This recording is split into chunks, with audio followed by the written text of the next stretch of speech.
أبز عالم زيها عبيت زبهالو سلطان زحازو سوات بسنك زلوان بقعت ويون بزار أيوة عقم زي خونس نعين نعخان بسنا أمرو من جدي متقبار بمخالهم طرايم أزبوت هزبسيهم كمزن تدعي لكا برقصانينات إمامانو كتسقاميخا اتحققن ازيوم روبرت جرين سلطان مالت 100% نايسنا لبوناز قواتايب لنا ኣብ ናይ ሎሚ ቪድዮ The 48 Laws of Power ወይ ድማ 48 ሕግታት ሓይሊ ዝኾነ ሮበርት ግሪን ብዛዕባ ናይ ኣእምሮ ፀወታ ሰም ከመይ ጌርካ ይህነፅን ካብ ናይ ሰባት መላገፂ ምዃን ከመይ ነምልጥን ዝብሉ ነገራት ዝፀሓፎም ኣገረምቲ ሚስጥራት ከካፍለኩም እየ ክሳብ መወዳእታ እዚ ቪድዮ ምሳይ ፅንሑ ነዚ ቻነል ሓደሽቲ እንተደኣ ኮይንኩም ብዙሕ ቁም ነገር ስለትረኽብሉ ሰብስክራይብ ብምግባር ስድራናትና ኹኑ ነዚ ቪድዮ ድማ ላይክ ብምግባር ጀምርዎ ንሰባት ኣዝዩ ሕያዋይ ሰብ ክትከውን ክትፈትን ከለኻ ወይ እውን ፅቡቕ ሰብ ክትከውን ከለኻ ንዓኻ ንውሽጥኻ ድኹም ምዃንካ ኢኻ ተርእዮ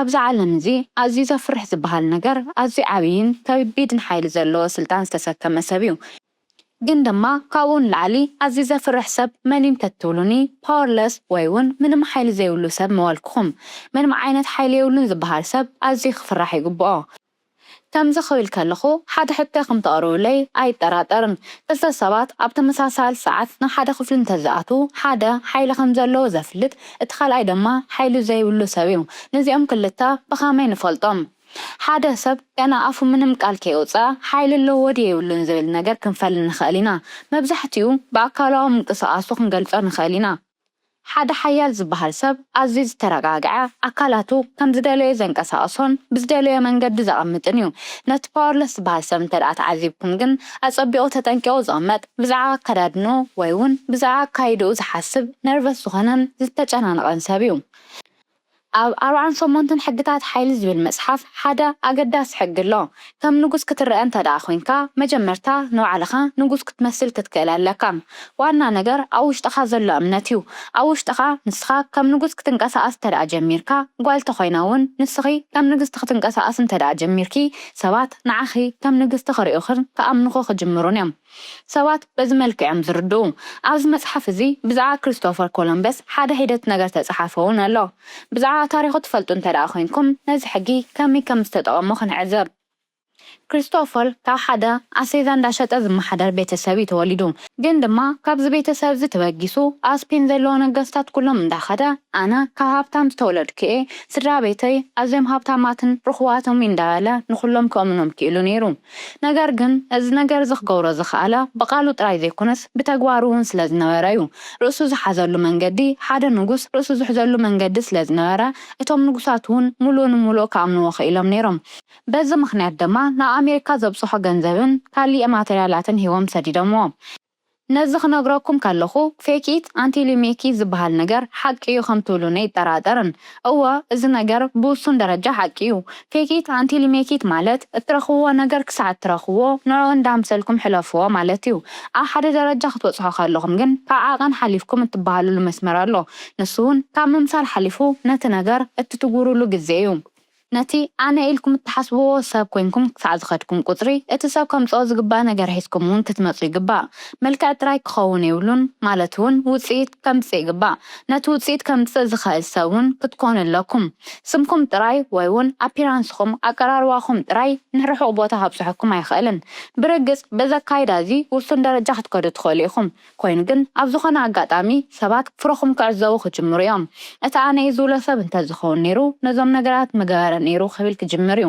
ነቲ ነገር ፕሮዲስ ክትገብሩ እንተዘይኽኢልኩም በቃ እቲ ሎም ዝሃነፅኩሞ መንነት ኩሉ እንዳፈረሰ እዩ ዝመፅእ ነገር ግን ከምቲ ትብልዎ ኮይንኩም ተቐሪብኩም ብሓቂ እውን ነቲ ነገር ክትፈጥርዎ ትኽእሉ ኢኹም ኣብ ሂወት ርሑቕ ዝበሃል ደረጃ እውን ክትበፅሑ ትኽእሉ ሰባት ትኾኑ ብዛዕባ ፓወር ስልጣን ወይ እውን ሓይሊ ክዝረብ ከሎ ብዙሓት ሰባት ዝሓስብዎ ናይ ሓደ ዓብይ ትካል ሓላፊ ፕሬዝዳንት ወይ እውን ቀዳማይ ሚኒስተር እዩ ግን ድማ ፓወር ማለት ኣብ ዕለታዊ ሂወትና ውሽጢ ኩሉ እናካይዶ ንጥፈት ዘሎ ነገር እዩ ኣብ ሂወትና መብዛሕትኦም ነገራት ኮንትሮል ክንገብር ኣይንኽእልን ንኣብነት ናይ ጥዕና ፀገም ተዘጋጥመና ምንም ክንገብር ኣይንኽእልን እዚ ነገር ካብ ቁፅፅር ንወፃእ ስለዝኾነ ብተመሳሳሊ ነቶም ንረኽቦም ሰባት እውን ክንቆፃፀሮም ኣይንኽእልን ኮይኑ ግን ኣብ ሂወትና ክንቆፃፀሮ ንኽእል ነገር እውን ኣሎ ኣብዛ ምድሪ እዚኣ ክንቆፃፀሮም ንኽእሎም ነገራት ኣዝዮም ውሕዳት እዮም ሓደ ካብቶም ክንቆፃፀሮም ንኽእል ነገራት ምስ ሰባት ዘለና ርክብን ዝምድናን እዩ። ኣብዚ ካሊእ ክትቆፃፀርዎ እትኽእሉ ነገር እንተሃለወ ሓደ ሰልፍ ማስተሪ እንብሎ ነገር እዩ። እዚ ማለት ንርእስኹም ዘለኩም ሓይልን ስልጣንን እዩ። መብዛሕትና ኣብ ሂወት ዘጋጥሙና ፀገማት ዝስዕቡ ንባዕልና ክንቆፃፀር ስለዘይከኣልና እዩ። ሓደ ሰብ ድሌታቱ ወልፍታቱን ሓሳባቱን ክቆፃፀር ዘይኽእል እንተደኣ ኮይኑ ዋላ ሓደ ሰልፍ ኮንትሮል የብሉን ማለት እዩ። ንኣብነት ሓደ ክተወግዶ እትደልዮ ገለ ባህሪ ወይ እውን ልማድ ኣሎ ንበል። ነቲ ልማድ ንምውጋድ ኢልካ ብዙሕ ዓይነታት ትምህርቲ ትወስድ፣ ብዙሕ ነገር ትገብር እሞ ንዝተወሰነ ኣዋርሕ ድማ ካብቲ ነገር ምግባር ትቁጠብ። ነገር ግን ተመሊስካ ናብቲ ነገር ትምለስ። እዚ ዘጋጥም ንባዕልኻ ሰልፍ ኮንትሮል ስለዘይብልካ ወይ እውን ዓርስኻ ናይ ምቁፅፃር ክእለት ስለዘይብልካ እዩ። ንመብዛሕትና ዘጋጥመና ነገር ድማ እዚ እዩ።